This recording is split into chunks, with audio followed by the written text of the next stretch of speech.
Science is more than a body of knowledge.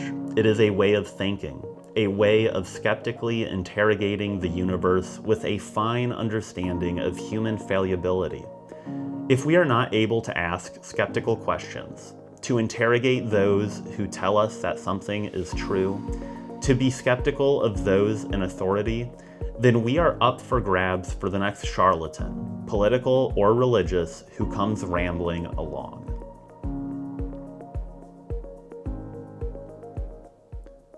The Aurelian Fellowship holds science as one of our most foundational pillars, because it is the most efficient light of discovery in a dark and mysterious universe. Without science and the discovery that comes from it, we would all still be archaic cavemen, throwing rocks and grunting ugh. From the discovery of fire came cooking, warmth, shelter, ceramics and metallurgy, and light in the dark. From the discovery of the wheel came transportation, timekeeping through the use of gears, water wheels for energy, engines for machines, and turbines for boats and planes. From physics came a deeper understanding of our universe, the rules which it follows, as well as our place in it. And the advancement of science led to electromagnetism, and with that came marvelous and godlike technologies, such as the internet, GPS, phones, and computers. And through discoveries in chemistry, as well as biology, came germ theory, vaccines, and antibiotics, raising the average global life expectancy of 30 years to 71. To go through all of science's achievements would take days to do, but you understand, through this very tiny tip of the iceberg, why science is so fundamental. I mean, just imagine if we did not have any of those things I just listed. In a nutshell, science is the method of discovery that leads to the betterment of our quality of life. Of course, science can and does get used for the wrong purposes, but in general, it's treated us pretty well. Growing up in school, you may have learned that science is a method for gaining new knowledge. We learn more about the universe through observation, questioning, hypothesizing, experimentation, and finally analysis. From this new knowledge, we are able to use applied science, or engineering, to create things that improve our quality of life. But this is critically not the whole picture. Science is much more than just accumulating useful facts for later use. It is a pivotal part of the human spirit as well. It's the part of our human spirit that pursues truth over lies. It's the part that is our willingness to question not just the physical world, but our cultural and political world as well. It's the value in the human spirit that gives us the courage to be wrong. Before science, how would you ever prove another person wrong? It's all just hearsay until actual empirical evidence comes into play. Science is more than accumulating facts. It is the grand unifier between all people.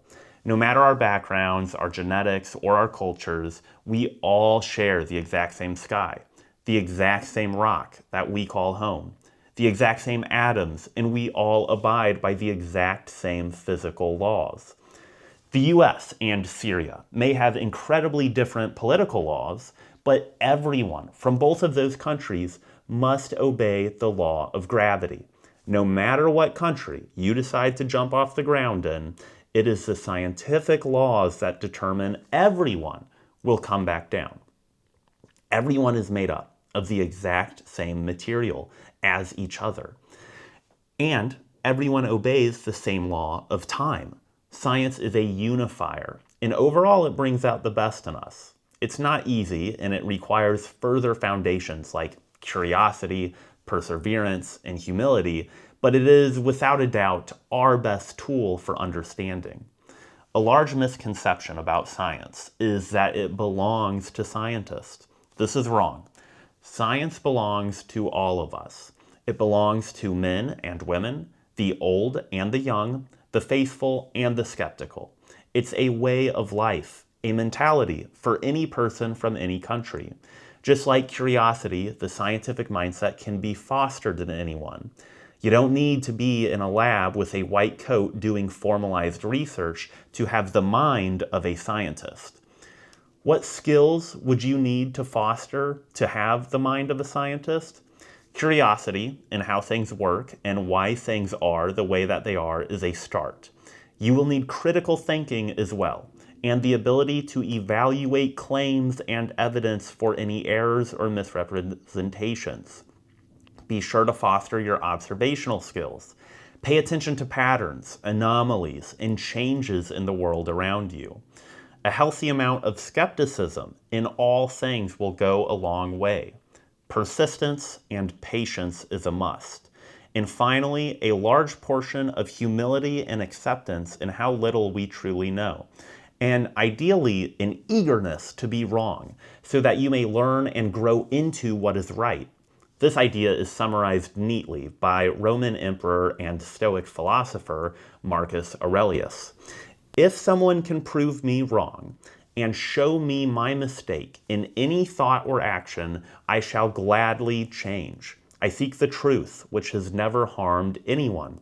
The harm is to persist in one's own self-deception and ignorance. For a quick and foundational look at science, for the interested, I would recommend these videos. The Most Astounding Fact by Neil deGrasse Tyson, Pale Blue Dot by Carl Sagan, Time Lapse of the Future by Melody Sheep, and for those that want a grand overview of the different fields of science, The Map of Science by Domain of Science is a great video. The links for these videos will be in the description. Now go out into the world with curiosity, think critically about things, be skeptical, and always fact check and double check the claims that you hear. Misinformation is abundant in today's world, and a scientific mindset is our best tool for combating those who try to manipulate or mislead others, either intentionally or not. Take care, and we'll see you in the next video.